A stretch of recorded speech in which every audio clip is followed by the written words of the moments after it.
आणि यानंतर आपण थेट जाऊयात राज ठाकरेंच्या भेटीच्या नंतर वरुण सरदेसाई बोलतायत. रेडी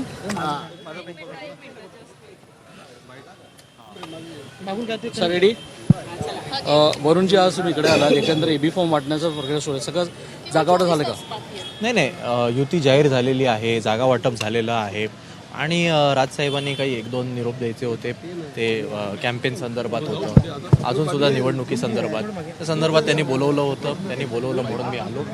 त्यांचं जे काही निरोप आहेत ते आता मी उद्धव साहेबांना कळवू.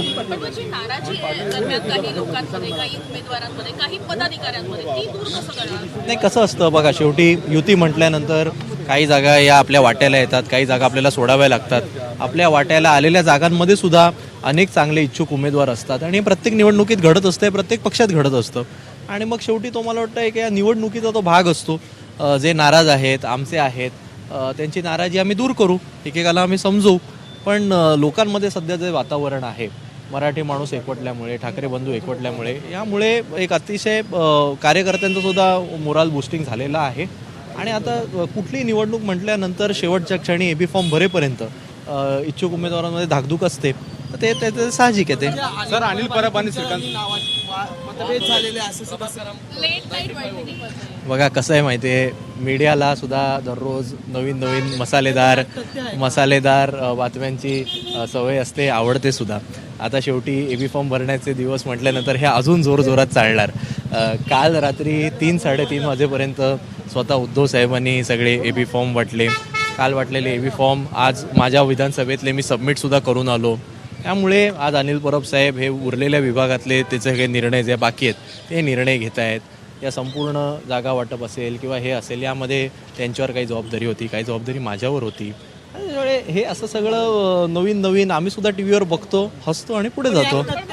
अरे कसलं तथ्य, काही तथ्य विषय. वरुणजी, एकंदर पाहिलं गेलं तर काल त्या दिवशी पण लोक म्हणले की काही जागा रिप्लेस होऊ शकते, काही जागा अजून चेंजेस होऊ शकतात, ते होऊ शकतात का अजून? तेच बोला तुम्ही इकडे आलेला. नाही, काही अजिबात नाही. राजसाहेबांनी बोलवलं होतं, राजसाहेबांनी तसा निरोप दिल्यामुळे त्यांनी बोलवलं म्हणून मी आलो. माजी महापौर किशोरी पेडणेकर यांच्या जागेचा अद्यापही वरळीमध्ये खूपच मोठ्या प्रमाणावर बंडाळी उफाळून आल्याचं कळतं. नाही, मला नाही वाटत वरळीमध्ये अजून एबी फॉर्म सुद्धा शिवसेनेच्या माध्यमातून वाटले गेलेत.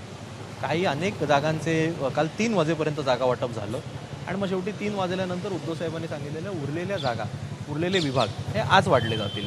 त्यामध्ये माहीम होतं, शिवडी होतं, वरळी होतं, वडाळा पण होतं, धारावी पण होतं. या सगळ्या जागांचे एबी फॉर्म वाटले जातील.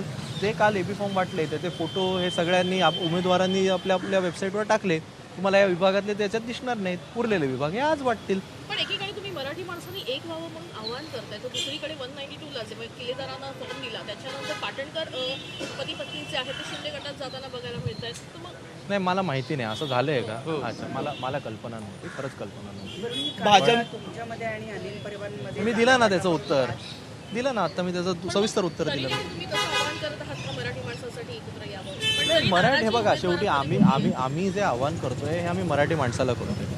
आता इच्छुक उमेदवार हे दोन्ही बाजूनी भरपूर आहेत. इतके वर्ष आम्ही दोघांनी समोरासमोर निवडणुका लढवलेल्या आहेत आणि त्यामुळे ते होतंय.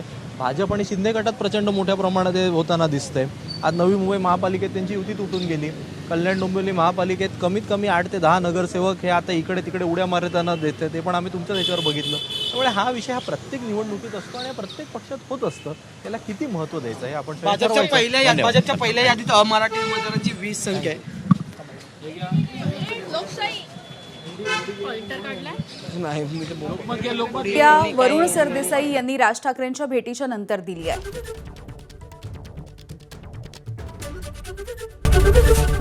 एबीपी माझा, उघडा डोळे बघा नीट.